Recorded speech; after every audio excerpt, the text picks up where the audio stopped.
പിതാവും പുത്രനും പരിശുദ്ധരുമായുമാവുന്ന സത്യേക ദൈവത്തിൻ്റെ അത്യുന്നതമായ നാമം ഇന്നും എന്നും എന്നേക്കും മഹത്വപ്പെടുമാറാകട്ടെ, വാഴ്ത്തപ്പെടുമാറാകട്ടെ, പോഴ്ത്തപ്പെടുമാറാകട്ടെ.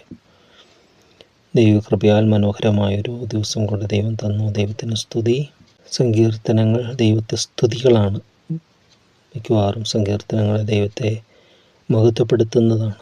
തങ്ങളുടെ ജീവിതത്തിൽ ഓരോ സന്ദർഭങ്ങളും അടർത്തിയെടുത്ത് അതിൽ ദൈവം ചെയ്ത അത്ഭുതങ്ങളും അതിശയങ്ങളും ദൈവിക പ്രവർത്തികളും വ്യക്തിപരമായ ജീവിതത്തിൽ മാത്രമല്ല, സമൂഹത്തിലുമെല്ലാം, സഭയോടുള്ള ബന്ധത്തിലുമെല്ലാം, ആരാധനാ ജീവിതത്തിലുമെല്ലാം ദൈവം പ്രവർത്തിച്ച വിധങ്ങൾ സ്വന്തം ജീവിതം മാത്രമല്ല, എഴുതിയിരിക്കുന്ന വ്യക്തികൾ മറ്റുള്ള ഇസ്രായേലിൻ്റെ ചരിത്രത്തിൽ അവരെ ദൈവം നടത്തിയ വിധങ്ങളുമെല്ലാം വിവരിക്കുന്നതാണ് സങ്കീർത്തനങ്ങളെന്ന് പറയുന്നത്.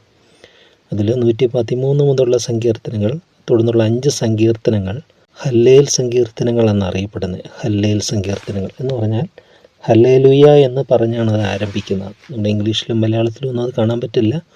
അതിന് മൂലപ്രതികളിൽ അത് ഹല്ലേലൂയ എന്ന വാക്ക് അവിടെ ഉപയോഗിക്കുന്നുണ്ട്. സാധാരണ നമ്മൾ പറഞ്ഞു വരാറുള്ള ബൈബിളിൽ ഹല്ലേലൂയ എന്ന് പറയുന്ന വാക്ക് 4 സ്ഥലത്തേ ഉള്ളൂ. അത് ഒരു അധ്യായത്തിൽ തന്നെ 4 സ്ഥലത്ത് മാത്രമേ ഉള്ളൂ എന്നാണ് സാധാരണ നമ്മൾ പറയാറ്. എന്നാൽ ഹീബ്രു ഇതിലൊക്കെ നോക്കുമ്പോൾ ഹല്ലേലൂയ എന്ന് പറയുന്ന വാക്ക് ആവർത്തിക്കപ്പെടുന്നതായിട്ട് കാണുന്നുണ്ട് ബൈബിളിൽ മറ്റു ഭാഗങ്ങളിലുമെല്ലാം. അത് നമ്മുടെ ഇതിൽ ബൈബിൾ കാണുന്ന വെളിപ്പാട് പുസ്തകം 19-ാമത്തെ അധ്യായത്തിലാണ് 4 പ്രാവശ്യം ഇവിടെ ഹല്ലേലൂയ എന്ന് പറയുന്ന ആ ശബ്ദം കേൾക്കാനായിട്ട് സാധിക്കുന്നത്. ദൈവത്തെ സ്തുതിക്കുന്ന ഒരിതാണ്. ബാബിലോണിൻ്റെ വീഴ്ചയെങ്കിലാണ് അവിടെ ദൈവസ്തുതി എന്ന് പറയുന്ന അർത്ഥം വരുന്ന ആ വാക്ക് അവിടെ ഉപയോഗിച്ചിരിക്കുന്നത്. അതായത് ഇവിടെ ഈ പ്രതിഷ്ഠോത്സവങ്ങളിലും അമാവാസികളിലുമെല്ലാം ഇത് ഉപയോഗിച്ചിരുന്ന സാധാരണ കൂടെ ഉപയോഗിക്കുന്ന ഒരു സങ്കീർത്തനങ്ങളാണ് ഈ ഹല്ലേൽ സങ്കീർത്തനങ്ങൾ എന്ന് പറയുന്നത്. ദൈവത്തെ സ്തുതിക്കുകയും ആ സ്തുതിക്കാനുള്ള കാരണവും ഓരോ സങ്കീർത്തനത്തിലും രേഖപ്പെടുത്തിയിട്ടുണ്ട്, എന്തുകൊണ്ട് ദൈവത്തെ സ്തുതിക്കുന്നുവെന്ന്. അതുകൊണ്ട് ദൈവസ്തുതികൾ, ദൈവത്തെ സ്തുതിക്കാനായിട്ട് ഹല്ലേലൂയ എന്ന് പറയുമ്പോൾ ദൈവത്തെ സ്തുതിക്കുക, ദൈവസ്തുതി, യഹോവയ്ക്ക് സ്തോത്രം, യഹോവയ്ക്ക് സ്തുതി എന്നാണ് അതിൻ്റെ അർത്ഥം. അതുകൊണ്ട് ഇത് 5 അധ്യായങ്ങൾ, 5 സങ്കീർത്തനങ്ങൾ ഹല്ലേൽ സങ്കീർത്തനങ്ങൾ എന്നറിയപ്പെടുന്നു. ഇവിടെയും ആരംഭിക്കുന്നത് തന്നെ ഹല്ലേലൂയ എന്ന് പറയുന്ന വാക്കാണത്. മലയാളത്തിൽ യഹോവയെ സ്തുതിക്കുവീൻ, യഹോവയെ സ്തുതിക്കുവീൻ, യഹോവയുടെ ദാസന്മാരെ സ്തുതിക്കുവീൻ, അവൻ്റെ ശുശ്രൂഷക്കാരെ സ്തുതിക്കുവീൻ എന്ന് പറയുകയാണ്. യഹോവയുടെ നാമത്തെ സ്തുതിക്കുവിൻ, യഹോവയുടെ നാമം വാഴ്ത്തപ്പെടുമാറാകട്ടെ, ഇന്നു മുതൽ എന്നേക്കും തന്നെ. സൂര്യൻ്റെ ഉദയം മുതൽ അസ്തമയം വരെ യഹോവയുടെ നാമം സ്തുതിക്കപ്പെടുമാറാകട്ടെ. യഹോവ സകല ജാതികൾക്ക് മീതെയും അവൻ്റെ മഹത്വം ആകാശത്തിനു മീതെയും ഉയർന്നിരിക്കുന്നു. ഉന്നതത്തിൽ അധിവസിക്കുന്നവനായി നമ്മുടെ ദൈവമായ യഹോവയ്ക്ക് സദൃശൻ ആരുള്ളൂ? ആകാശത്തിലും ഭൂമിയിലുമുള്ളവ അവൻ കുനിഞ്ഞു നോക്കുന്നു. അവൻ എളിയവനെ പൊടിയിൽ നിന്ന് എഴുന്നേൽപ്പിക്കുകയും ദരിദ്രനെ കുപ്പയിൽ നിന്ന് ഉയർത്തുകയും ചെയ്തു. പ്രഭുക്കന്മാരോടുകൂടെ തൻ്റെ ജനത്തിന് പ്രഭുക്കന്മാരോടുകൂടെ തന്നെ ഇരുത്തുന്നു. അവൻ വീട്ടിൽ മച്ചിയായുള്ള മക്കളുടെ അമ്മയായി സന്തോഷത്തോടെ വസിക്കുമാറാക്കുന്നു. യഹോവയെ സ്തുതിക്കുവിൻ. അവിടെ അതിലൊരു തുടർച്ച പോലെ തന്നെയാണ്. യഹോവയെ സ്തുതിക്കുവിൻ എന്ന് പറഞ്ഞൊരു ഫുൾ സ്റ്റോപ്പ് ഇട്ടിട്ട് അതിൻ്റെ തുടർച്ച തന്നെ പോലെയാണ് മറ്റുള്ള സങ്കീർത്തനം കാണപ്പെടുന്നത്. ഇവിടെ സ്തുതിക്കാൻ കാരണമെന്ന് പറയുന്നത് ദൈവത്തിൻ്റെ മഹത്വത്തെ ഓർത്ത് സ്തുതിക്കാനായിട്ടാണ് പറയുന്നത്. യഹോവയുടെ നാമം അത് ബലമുള്ള ഗോപുരമാണ്. സദൃശവാക്യം നമ്മൾ കാണുന്നു, യഹോവയുടെ നാമം ഉറപ്പുള്ള ഗോപുരം, നീതിമാൻ ഓടിച്ചെന്നതിലേക്ക് അഭയം പ്രാപിക്കുമെന്ന്. ദാവീദ് ഗോലിയാത്തിന് നേരെ ചെല്ലുമ്പോൾ പറയുന്നുണ്ട്, ഫിലിസ്തീനോട് പറയുകയാണ്, ഗോലിയാത്തിനോട് പറയുകയാണ്, നീ വാളും കുന്തവും വേലുമായി എൻ്റെ നേരെ വരുന്നു, ഞാനോ നീ നിന്ദിച്ചിട്ടുള്ള ഇസ്രായേൽ നിരകളുടെ ദൈവമായ സൈന്യങ്ങളുടെ യഹോവയുടെ നാമത്തിൽ നിൻ്റെ നേരെ വരുന്നു. യഹോവ ഇന്ന് നിന്നെ എൻ്റെ കയ്യിൽ ഏൽപ്പിക്കുമെന്ന് പറഞ്ഞു. അപ്പോൾ ദൈവത്തിൻ്റെ നാമത്തിൻ്റെ ശക്തി, ദൈവനാമം ഉപയോഗിക്കപ്പെടുന്നിടത്ത് ദൈവത്തിൻ്റെ ശക്തി. അവിടെ ദാവീദ് യഹോവയുടെ നാമത്തിൽ ചെന്നു ശത്രുവായ ഗോലിയാത്തിനെ ജയിച്ച് അവൻ്റെ മേൽ ജയോത്സവം കൊണ്ടാടി നമ്മൾ കാണുക. തിന്മയുടെ മേലുള്ള നന്മയുടെ ജയമാണ് അതെന്ന് പറയുന്നത്. അല്ലെങ്കിൽ അഹങ്കാരത്തിന് മീതെ താഴ്മയുടെ ജയമാണ്. എല്ലാം ചേർക്കാം നമുക്കതിനകത്ത്. അതുകൊണ്ട് ബലമല്ല, സ്വന്തം ബലമല്ല, സ്വന്തം മൈറ്റ്, സ്വന്തം ശക്തിയല്ല ദൈവമായിരിക്കേണ്ടത്, മറിച്ച് ദൈവത്തിൻ്റെ നാമം, ദൈവം നമ്മുടെ ബലമായിരിക്കണം. അതാണ് ദാവീദ് കൂടെ സങ്കീർത്തനം, യഹോവ എൻ്റെ ബലവും എൻ്റെ ഗീതവുമാണ്, എൻ്റെ സംഗീതമാണ്. യഹോവ എൻ്റെ ബലം, യഹോവ എൻ്റെ ശക്തി, അവൻ എൻ്റെ ബലം, അവൻ എൻ്റെ സംഗീതം. അങ്ങനെ പറയുന്ന ഒരു വാക്കും അത് പറയുമ്പോൾ ജീവിതത്തിൽ സംഭവിച്ച അനുഭവങ്ങളെ കോർത്തിണക്കിയാണ് അതെല്ലാം സങ്കീർത്തനങ്ങളൊക്കെ ഉരുവിടുന്നത് നമുക്ക് കാണാനായിട്ട് പറ്റും. ഇവിടെ പറയാം യഹോവയുടെ നാമം അത് ഉറപ്പുള്ള. പുതിയത്തിലേക്ക് വരുന്ന നമുക്ക് കർത്താവായ യേശുക്രിസ്തുവിൻ്റെ നാമം തന്നിരിക്കുന്നു. അവൻ്റെ നാമത്തെങ്കിൽ സ്വർലോകരുടെയും ഭൂലോകരുടെയും അതോറുടെയും മുഴങ്കാലൊക്കെയും മടങ്ങും. കർത്താവിൻ്റെ നാമത്തിൽ വളരെ വീര്യപ്രവൃത്തികളും അത്ഭുതങ്ങളും നടക്കുകയാൽ എന്ന് പറയുമ്പോൾ യേശുവിൻ്റെ നാമത്തിങ്കിൽ ശത്രു വിറയ്ക്കുകയാണ്. അവൻ്റെ നാമത്തിൻ്റെ ശക്തി, ആ ദിവ്യത്വം, അത് നമ്മൾ ഉൾക്കൊണ്ടുകൊണ്ട് നമ്മളത് പറയുമ്പോൾ അതിനകത്ത് ആത്മീയമായ ശക്തിയുണ്ട്. അത് നമ്മളെ സംരക്ഷിക്കുന്ന കോട്ടയാണ് യേശുവിൻ്റെ നാമം എന്ന് പറയുന്നത്. പലപ്പോഴും ശത്രുവിന് അരോചകമായിട്ടുള്ളത് തന്നെയാണ് യേശുവിൻ്റെ നാമം. വേറെ ആരുടെ നാമം പുകഴ്ത്തുന്നതിനോ ഒന്നും ശത്രുവിന് ഒരു മടിയുമില്ല. എന്നാൽ അവന് ഉയർത്തപ്പെടരുതെന്ന് ആഗ്രഹിക്കുന്ന ഒരേ ഒരു നാമം യേശുവിൻ്റെ നാമമാണ്. അതിന് നേരെയാണ് അവന് എല്ലാ ഇതും പ്രയോഗിക്കുന്നത്.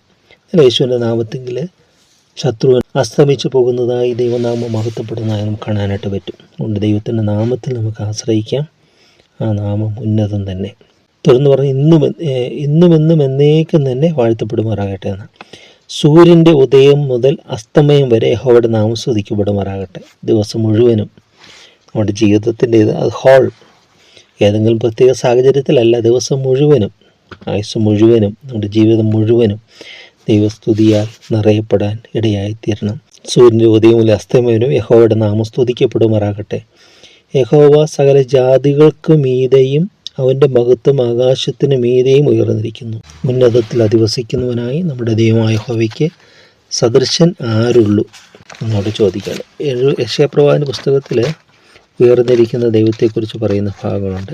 യെശയ്യാ 55 വരുമ്പോൾ അവിടെ നമ്മൾ കാണുന്നത് ദൈവം എങ്ങനെയാണ്, ദൈവത്തിൻ്റെ ആലോചന എങ്ങനെയാണ് എന്നൊക്കെ അവിടെ പറയുന്ന ഒരു ഇതാണ്. അതിൻ്റെ 7-ാമത്തെ വാക്യത്തിൽ പറയാം, ദുഷ്ടൻ തൻ്റെ വഴിയെയും നീതികെട്ടവൻ തൻ്റെ വിചാരങ്ങൾ ഉപേക്ഷിച്ച് യഹോവയിലേക്ക് തിരിയട്ടെ, അവൻ അവരോട് കരുണ കാണിക്കും. നമ്മുടെ ദൈവത്തിലേക്ക് തിരിയട്ടെ, അവൻ ധാരാളം ക്ഷമിക്കും. എൻ്റെ വിചാരങ്ങൾ നിങ്ങളുടെ വിചാരങ്ങളല്ല, നിങ്ങളുടെ വഴികൾ എൻ്റെ വഴികളുമല്ല എന്ന് യഹോവ അരുളിച്ചെയ്യുന്നു. ആകാശം ഭൂമിക്ക് മീതെ ഉയർന്നിരിക്കുന്നത് പോലെ എൻ്റെ വഴികൾ നിങ്ങളുടെ വഴികളിലും എൻ്റെ വിചാരങ്ങൾ നിങ്ങളുടെ വിചാരങ്ങളിലും ഉയർന്നിരിക്കുന്നു.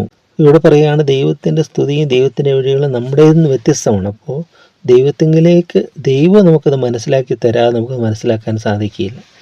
അപ്പോൾ ദൈവത്തിലേക്ക് ഈ വഴിയായി വന്നത് ആരാണ്? കർത്താവായ യേശുക്രിസ്തു. ഞാൻ തന്നെ വഴിയും സത്യവും ജീവനും. അത് എളുപ്പമായി സുവിശേഷം അതാണ്.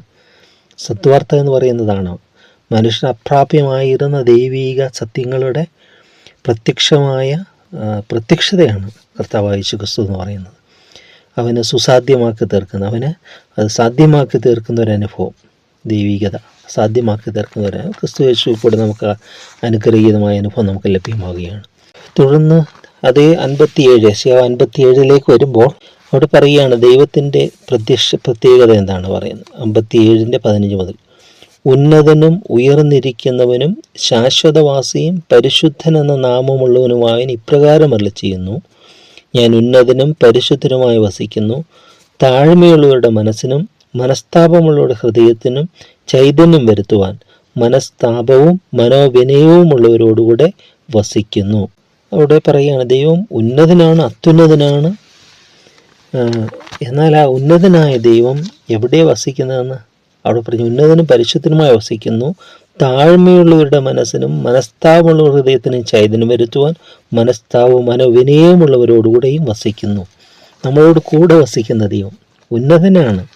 പക്ഷേ തങ്ങളെ ആശ്രയിക്കുന്നവരെ അറിഞ്ഞ് എളിമപ്പെടുന്നവരുടെ മേൽ കൃപ പകർന്ന് മനസ്താപവും മനോവിനയമുള്ളവരോടുകൂടെ വസിക്കുന്ന ദൈവം നമ്മോടുകൂടെ. ഇമ്മാനുവേൽ. അതിപ്പോൾ ദൈവത്തിലേക്ക് വരുമ്പോൾ അത് പൂർത്തീകരിക്കും. ഇമ്മാനുവേൽ, ദൈവം നമ്മോടുകൂടെ എന്നർത്ഥമുള്ള ഇമ്മാനുവേൽ എന്ന് പറയും. അപ്പോൾ ദൈവം നമ്മോടുകൂടെ ഇൻ ക്രൈസ്റ്റ്, ക്രിസ്തുവിൽ എന്ന് പറയുമ്പോൾ അവൻ നമ്മളിലും, ഞാൻ നിന്നിലും നീ എന്നിലും എന്ന് പറയുന്നവർ. അവൻ എന്നിലും ഞാൻ അവനിലും. പരസ്പര പൂരകങ്ങളാണ്. ദൈവത്തിൽ നാം വസിക്കുന്നു, ദൈവം നമ്മൾ വസിക്കുന്നു, അല്ലേ? എന്നെ സ്നേഹിക്കുന്നതിന് എൻ്റെ കൽപ്പനകളെ പ്രമാണിക്കും, എൻ്റെ കൽപ്പനകളെ പ്രമാണിക്കുന്നു. ഞാനും പിതാവും അവൻ്റെ അടുക്കൽ വന്ന് അവനോടുകൂടെ വാസം ചെയ്യുമെന്നാണ് പറയുന്നത്.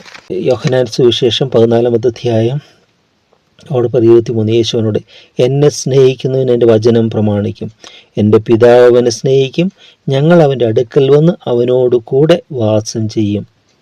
അപ്പോൾ ദൈവം നമ്മളോട് കൂടെ വസിക്കുന്ന ജീവിതം നമുക്കത് അനുഭവിക്കാനുള്ള സാധിക്കും.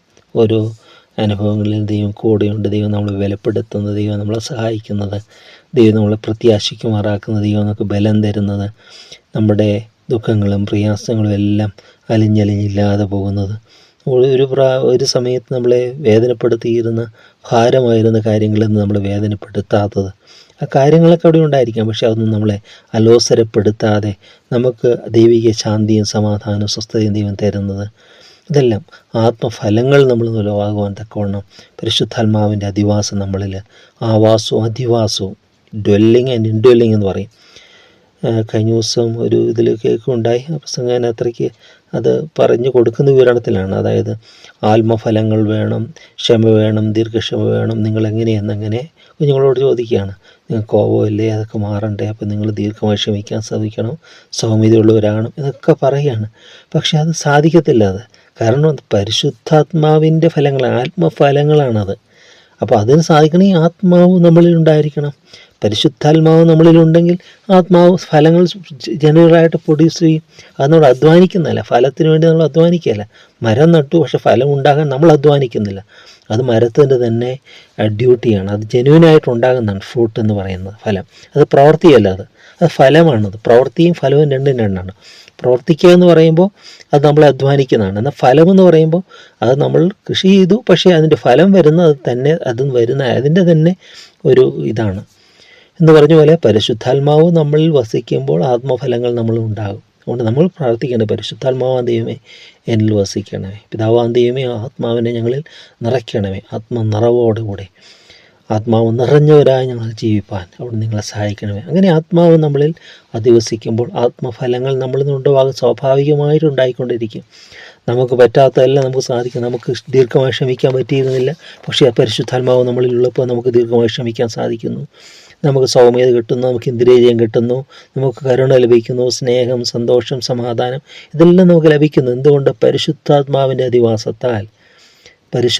ആത്മഫലങ്ങളാണ് അത്. ആത്മാവിൻ്റെ ഫലമോ, ആത്മാവിൻ്റെ ഫലങ്ങളെന്നല്ല പറയുന്നത്, ആത്മാവിൻ്റെ ഫലമോ സ്നേഹം, അതൊന്നായിട്ട് കാണുക. ആത്മാവിൻ്റെ ഫലം, അതിനകത്ത് ഈ ഓറഞ്ച് ഇപ്പോൾ നമ്മൾ പൊളിക്കുമ്പോൾ അതിനകത്ത് അല്ലികളുള്ളതുപോലെ ഫലം അതിനകത്തുള്ളതാണ് സ്നേഹം, സന്തോഷം, സമാധാനം, ദീർഘക്ഷമ, ദയ, പരോപകാരം, വിശ്വസ്തത, സൗമ്യത, ഇന്ദ്രിയജയം. ആദ്യത്തെ നമ്മളിൽ തന്നെ സ്നേഹം, സന്തോഷം, സമാധാനം, ദീർഘക്ഷമ, ദയ, പരോപകാരം, ഇതെല്ലാം പരസ്പര പൂരകങ്ങളായിട്ട്. അപ്പോൾ ഇത് നമുക്ക് വേണ്ടത് ദൈവത്തിൻ്റെ പരിശുദ്ധാത്മാവ് നമ്മൾ നിറയപ്പെടുക എന്നുള്ളതാണ്. അപ്പോൾ ദൈവം എവിടെ വസിക്കുന്നത് നമ്മൾ കണ്ടു. ദൈവം നമ്മളിൽ വസിക്കുന്നു എന്ന് അവൻ നമുക്ക് തന്ന ആത്മാവിനാൽ നാം അറിയുന്നു. അപ്പോൾ ദൈവം നമ്മളിൽ വസിക്കുന്നു നമ്മൾ എങ്ങനെ അറിയുന്നത്? അവിടുത്തെ ആത്മാവിൻ്റെ പകർച്ച കൊണ്ടാണ്. ദൈവത്തിൻ്റെ ആത്മാവ് നമ്മളിൽ പരിവർത്തിക്കും, നമ്മളിൽ ദൈവത്തിൻ്റെ ആത്മാവിനോട് ഉദ്യമിപ്പിക്കും. ആത്മാവിനെ നമുക്ക് തിരിച്ചറിയാൻ പറ്റും, നമ്മുടെ അകത്ത് പരിവർത്തിക്കുന്ന, നമ്മൾ രൂപാന്തരപ്പെടുന്ന ദൈവത്തിൻ്റെ പരിശുദ്ധാത്മാവ്. അതെല്ലാം നമുക്ക് തിരിച്ചറിയുവാൻ ദൈവം കൃപ തരട്ടെ എന്ന് പ്രാർത്ഥിക്കുകയാണ്. ആത്മാവിൻ്റെ ഫലങ്ങളുള്ളവാകുവാൻ ആത്മാവ് നമ്മളിൽ അധിവസിക്കട്ടെ. അതിനായി ദൈവത്തെ നമുക്ക് സ്തുതിക്കാം. അപ്പോൾ ഹല്ലേലൂയ സങ്കീർത്തനങ്ങൾ എന്ന് പറഞ്ഞ് ഈ സങ്കീർത്തനങ്ങൾ ദൈവത്തെ സ്തുതിക്കുന്നു. യഹോവയുടെ നാമം ബലമുള്ള ഗോപുരമാണെന്ന്. അപ്പോൾ ഞങ്ങൾക്കത് കർത്താവായ യേശുക്രിസ്തുവിൻ്റെ നാമം ഞങ്ങൾക്ക് തന്നിരിക്കുന്നു. എന്നെ കണ്ടവൻ പിതാവിനെ കണ്ടിരിക്കുന്നു എന്ന് പറയാം. കർത്താവായ നാമത്തിൽ അപ്പോസ്തലന്മാരുടെ കാലങ്ങളിൽ വീര്യപ്രവൃത്തികളും അത്ഭുതങ്ങളും എല്ലാം നടന്നു. ഇന്നും യേശു എന്നിൻ്റെ നാമം ഞങ്ങൾക്ക് ഏറ്റവും മധുരമാണ്. അത് പകർന്ന തൈലം പോലെ ഞങ്ങൾക്ക് ആനന്ദകരമായി മാറട്ടെ. അപ്പോൾ അത് ഞങ്ങളുടെ ബലമായിരിക്കട്ടെ, ശത്രുവിന് നേരെ ഉറപ്പുള്ള ഗോപുരമായിരിക്കട്ടെ. തന്ന എല്ലാ കൃപകൾക്കായ സ്തുതി എല്ലാ നിന്റെ കരങ്ങളിലേക്ക് സമർപ്പിക്കുന്നു. താഴ്മയും മനസ്താവും ഞങ്ങൾക്ക് തരണമേ. ഞങ്ങളോട് കൂടെ സാരത്തിനെ മഹത്വം എല്ലാ മഹത്വം എടുക്കണം. ആമേൻ, ആമേൻ. കഴുകണമെന്നേ സോപ്പായാൽ കഴുകൻ പോൽ വിശുദ്ധിയെ പുതുക്കിയിടുവാൻ കാൽവറിയിലെ തിരുരക്തത്തിൻ ശക്തിയും എന്നിൽ വെളിപ്പെടണേ.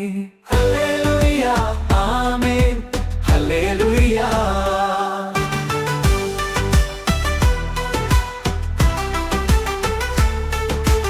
കാലങ്ങൾ നാളുകൾ പാഴായി പോയതെല്ലാം അങ്ങ് ക്ഷമിക്കണമേ. കാലാതീതനാം ദൈവമേ നീ കാലങ്ങൾ മടക്കി തന്നിടണേ. ഹല്ലേലൂയ, ആമേൻ, ഹല്ലേലൂയ.